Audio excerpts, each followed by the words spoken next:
Hello everyone, here I am Jyoti Katre, Assistant Professor in Mechanical Department at Tulsiramji Gaikwad Patil College of Engineering and Technology, aggregated with NAAC by A+ grade.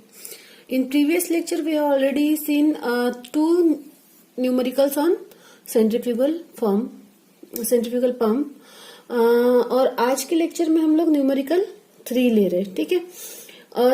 C here is the problem with us. A centrifugal pump 1.2 metre diameter. Okay, मैं पहले यहाँ पे given data लिख लेती हूँ. Given data, what is given to us? A centrifugal pump 1.2 metre diameter. क्या दिया हुआ है हमको? The diameter at outlet means diameter of outlet at of impeller हम लोगों को गिवन है. That means D2 is given to us 1.2 metre. Then runs at 200 RPM. तो हमको यहाँ पे n दिया हुआ दैट इज स्पीड, आरपीएम दिया हुआ है 200 RPM and pump 1880 litre per second. Okay, pump means discharge of pump. Okay, तो डिस्चार्ज दिया हुआ है that is Q equals to 1880 litre per second, जिसको हम लोग डिस्चार्ज को कन्वर्ट करेंगे मीटर क्यूब पर सेकेंड में. That is 1880 into 10⁻³ metre cube per second. ठीक है, हम लोग क्या कर रहे हैं? डिस्चार्ज का जो यूनिट है लीटर पर सेकेंड में, हम उसको मीटर क्यूब पर सेकेंड में कन्वर्ट कर रहे हैं. Okay, now what is given to us? If the average lift being 6 meter, average lift that means the, यहाँ पे लिख रही हूँ गिवन, इसका कोई काम नहीं है वैसे, सिर्फ थोड़ा सा हम लोगों को कंफ्यूज करने के लिए दिया हुआ है ये data. Average lift is 6 metre और हम उसको हेड भी बोल सकते हैं एक तरीके से. Okay, the angle which the vane makes at exit with the tangent to the impeller. Okay, यहाँ पे मैं आप लोगों को वेलोसिटी ट्रायंगल निकाल के देती हूँ for centrifugal pump. As we know, for the efficient और मोर एफिशिएंसी क्या हो रहा है यहाँ पे, जो हमारा वेलोसिटी है, एब्सोल्यूट वेलोसिटी है, क्या हो रहा है, जो वाटर इम्पैक्ट हो रहा है वो रेडियली इम्पैक्ट हो रहा है ऑन दिस इम्पेलर. ओके, तो हमारा जो फ्लो वेलोसिटी रहेगा is equal to absolute velocity.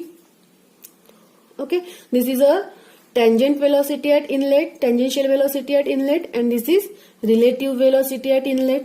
Okay, angle by relative velocity and angle by absolute velocity, that is alpha will be 90 degree because of this is radial at inlet. Okay, and wall component will be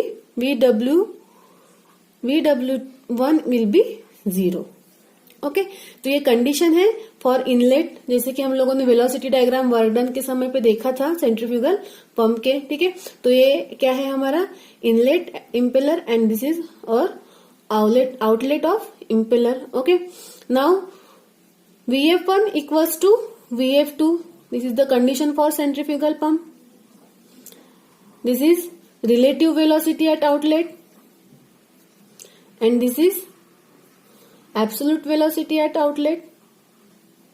Okay, this is a total tangential velocity U2 and this distance will be wall component at outlet BW2. Okay, तो ये जो रहेगा ये हमारा क्या रहेगा, outlet में exit में क्या रहेगा, tangential angle, that means angle of veins. Okay, तो इसको मैं फाई से डिनोट करती हूँ और ये रहेगा हमारा बीटा. तो what is given to us? The tangent to the impeller, this mean the vanes makes at exit with the tangent to the impeller is 26 degree. That means the value of phi equals to 26 degree vane angle at exit point. Okay, क्या रहेगा ये हमारा vane angle at exit point. And the radial velocity of flow is 2.5 metre per second. What is given here? Velocity of flow हम लोगों को दिया हुआ है जो कि इनलेट एंड आउटलेट में सेम रहेगा। उसकी वैल्यू दी है VF1 equals to VF2 equals to 2.5 metre per second. Okay, these all are the given data to us. Okay, then determine the manometric efficiency. क्या फाइंड आउट करना है हम लोगों को यहाँ पे? To find first one is manometric efficiency, जिसका formula हम लोगों को पता है HM by VW2 U2 by G। Okay, हम लोग मैनोमेट्रिक एफिशिएंसी जो निकालते हैं उस फॉर्मूले से निकालते हैं। उसके लिए हम लोगों को क्या लगेगा? World component eight outlet and tangential velocity. ठीक है, तो हम लोग पहले ही वेलोसिटीज जो रहेंगे वो हमारे फाइंड आउट करेंगे। फर्स्ट ऑफ ऑल हम इधर देखते हैं पहले, एंड लीस्ट स्पीड। दूसरा क्या फाइंड आउट करना है हमको? Least speed, that means minimum speed. Okay, इसके लिए an minimum, that means minimum speed. Minimum speed के लिए हम लोगों के पास कंडीशन है, जब हम लोग ये न्यूमेरिकल जब हम सॉल्व करेंगे तो मैं आपको लास्ट में बताऊंगी कि क्या कंडीशन है। उस कंडीशन के हिसाब से हम लोगों ने डेरिवेशन किया हुआ था और उसी को पकड़ के हम लोग वहां पे उसी के जो फॉर्मूलेज है वो पुट करेंगे और वैल्यूज पुट करके आंसर निकालेंगे। ठीक है, now against the head of 6 metre, head is given to us, that means manometric head is 6 meter and the inner diameter of the impeller. What is this? This is the outer diameter of impeller and inner diameter of impeller, that means D1 is given to us. D1 equals to 0.6 meter. Okay, तो अभी हम लोगों को क्या find out करना है? Manometric efficiency. क्योंकि मैंने आप लोगों को मैनोमेट्रिक एफिशिएंसी का फॉर्मूला बताया था, उसमें VW2 और U2 रिक्वायर्ड है हमको। ठीक है, तो उसके पहले हम लोग क्या करेंगे? जो हमारी टेंजेंशियल वेलोसिटी है, that means U1 and U2 हम पहले फाइंड आउट कर लेंगे। देन हमको फाइंड आउट करना रहेगा VW2। ठीक है, तो मैं आप लोगों को पहले ही हम लोगों ने न्यूमेरिकल्स में देखा है कि VW2 हम लोग कैसे फाइंड आउट करते हैं। ये जो ट्रायंगल है, क्योंकि हम लोगों को वैल्यू दी हुई है अपोजिट साइड की और एंगल की, तो एडजेसेंट साइड फाइंड आउट करने के लिए हम लोग उससे VW2 फाइंड आउट कर सकते हैं, क्योंकि हमने U2 भी, जो हमारी टेंजेंशियल वेलोसिटी एट आउटलेट है, वो भी फाइंड आउट कर लिए रहते हैं। ठीक है, तो अभी हम लोग सबसे पहले वेलोसिटीज फाइंड आउट करेंगे, that means U1 and U2। See here, for the formula of velocity tangential velocity at inlet equals to pi D1 n by 60, put the values here, pi into the value of D1 is 0.6 and n is 200 divided by 60। तो अगर मैं ये values put करती हूँ तो I get answer 6.28 metre per second. Okay, now for U2 अभी मैं find out करूंगी tangential velocity at outlet. Okay, U2 equals to again pi D2 n by 60, put the values of D2 and n, pi into what is the value of D2 1.2 and n is 200 divided by 60, put the values in calculator and tell me the answer, that is U2। इसका answer मेरा आ रहा है 12.56 metre per second. Okay, तो यहां से हम लोगों ने क्या फाइंड आउट कर लिया? That is tangential velocity at inlet and tangential velocity at outlet. From that अभी हम लोगों को क्या फाइंड आउट करना है? World component eight outlet, that means VW2। तो VW2 के लिए हम लोग क्या करेंगे? ये जो ट्रायंगल है हमारा, वेलोसिटी ट्रायंगल जो है, इतना ही कंसिडर करेंगे, क्योंकि हमको क्या फाइंड आउट करना है? VW2 फाइंड आउट करना है। तो क्या करना पड़ेगा? See here, from outlet triangle tan phi equals to क्या रहता है हमारा? Opposite upon adjacent, that means opposite क्या है? इस एंगल का अपोजिट है VF2 बाय एडजेसेंट, मतलब क्या रहेगा? इतनी जो लेंथ रहेगी वो रहेगी हमारी adjacent side for this angle. Okay, तो वो कितनी लेंथ हम लोग लेंगे? U2 माइनस VW2 हो गया। यहां से हम लोग क्या कर सकते हैं? VW2 की वैल्यू फाइंड आउट कर सकते हैं, because of we know the value of phi. Okay, tan phi की वैल्यू दी है हमको 26 and VF2 is given to us that is 2.5. U2 अभी हमने फाइंड आउट किया था 12.56 माइनस VW2. फ्रॉम दिस मुझे जो VW2 की वैल्यू मिल रही है दैट इज 7.43 metre per second. You can cross check it. जरूरी नहीं है कि मेरी ही आंसर करेक्ट हो. ओके, तो अभी हम लोगों को जो हमारा रिक्वायर्ड फॉर्मूला है फॉर मैनोमेट्रिक एफिशिएंसी क्या है, HM upon VW2 U2 bye G है ना. लास्ट इसमें ही मैंने आप लोगों को उसका डिटेल्स बताया हुआ था. ठीक है, तो उसके लिए जो रिक्वायर्ड है वो हम लोगों को पूरे मिल चुके हैं वेलोसिटीज. तो मैं यहाँ पे पुट कर रही हूँ. See the formula for mathematic efficiency, HM that is manometric head, work component at outlet into tangential velocity at outlet by G into 100. Put the values here. HM is given to us that is 6. VW2 की value जो अभी हमने find out किए थे 7.43 into U2 is 12.56 divided by G is 9.81. Okay, from that मुझे मैथमेट्रिक efficiency की value मिल रही है 63.7%. You can cross check it again. Okay, now अभी हमको क्या फाइंड आउट करना रहेगा.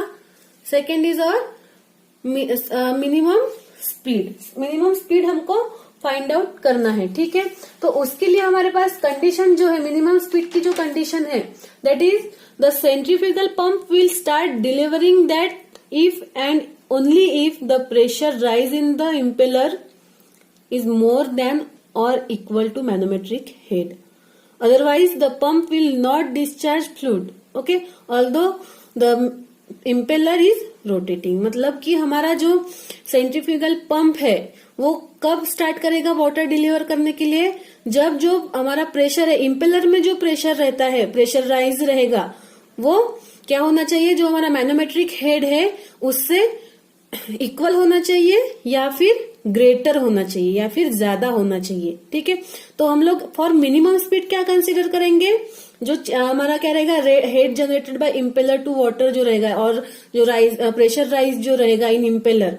ठीक है ना, वो क्या रहना चाहिए, इक्वल्स टू रहना चाहिए. उसके लिए क्या रहेगा हमारा जो कंडीशन क्या रहेगा, जो head generated C here for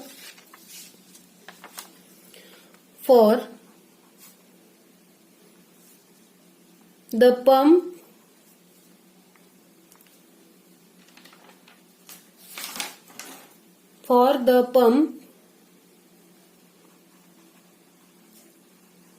started or starting minimum speed condition is minimum speed condition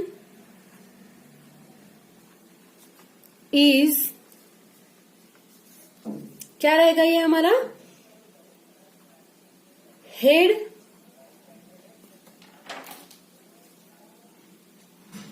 generated by impeller to water.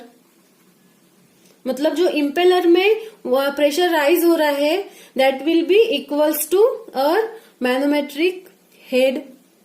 Okay, ये कंडीशन है फॉर मिनिमम स्पीड. ओके, तो इसका जो फॉर्मूला रहेगा वो हमारे पास है U2 square by twice G minus U1 square by twice G is equal to HM. तो मैं यहाँ पे फॉर्मूलाज पुट कर रही हूँ और कॉमन निकाल रही हूँ. तो मुझे जो ये टर्म है ये ऐसे मिल सकती है. सी हियर, अगर मैं 1/2 G कॉमन निकालती हूँ, ठीक है, तो मुझे इसकी वैल्यूज अगर पुट करने के बाद क्या मिल रहा है, पाई D2 N minimum square isn't it by 60. क्या कर रही हूं मैं यहाँ पे, U2 की वैल्यू पुट कर दी मैंने यहाँ पे, और अभी मैं U1 की वैल्यू पुट कर रही हूँ, that is by D1 N minimum by 60 whole square equals to HM।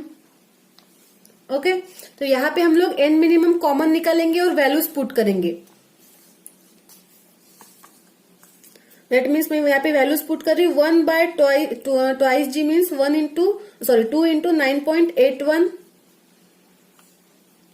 और यहाँ पे मैं N मिनिमम कॉमन निकालूंगी तो मैं सिर्फ पाई और D2 की वैल्यू पुट कर रही हूँ। D2 हम लोगों को गिवन है 1.2, सी ईयर 1.2 इंटू N मिनिमम हमको फाइंड आउट करना है, तो मैं ये यहाँ पे नहीं लिखती, मैं इसको कॉमन निकाल लूंगी, ठीक है, divided by 60 square minus pi into D1 की वैल्यू हम लोगों के पास है, that is 0.6 divided by 60 whole square. Okay, और जो N मिनिमम स्क्वायर है मैं इसको कॉमन निकाल लेती हूँ, और अगर हम लोग इसको HM की वैल्यू हमारे पास है 6, और अगर हम लोग इसको इक्वेशन फॉर्म में लिखते हैं, ओके, अगर इसको हम लोग इक्वेशन फॉर्म में लिखते हैं और मतलब कैल्सियम में पुट करते हैं, तो we will get the value of N minimum. तो वो मेरी आंसर आ रही है, N मिनिमम की वैल्यू आ रही है मेरी 199.39 RPM। This is a required answer, ठीक है। तो यहाँ पे जो हम लोगों को दो पैरामीटर्स निकालने, that means manometric efficiency and minimum speed. मैं अगेन आप लोगों को बता रही हूँ, मिनिमम स्पीड की कंडीशन है हेड जनरेटेड बाय इम्पेलर, क्योंकि जब तक हमारा जो मैनोमेट्रिक हेड जो रहता है, ठीक है, वो अगर ज्यादा रहता है, किससे, राइज इन प्रेशर जो इम्पेलर में रहता है बढ़ेगा, तभी वो इक्वल टू और ग्रेटर देन हमारा जो मैनोमेट्रिक हेड है। अगर ऐसा ये कंडीशन रहती है, तभी क्या होगा, जो डिस्चार्ज है, वाटर है from delivery pipe of centrifugal pump, वो डिस्चार्ज होगा। ओके, तो ये कंडीशन हम लोगों को इस प्रॉब्लम में, सिर्फ यही अलग चीज है इस न्यूमेरिकल में, वही हम लोगों को समझना था। So thank you.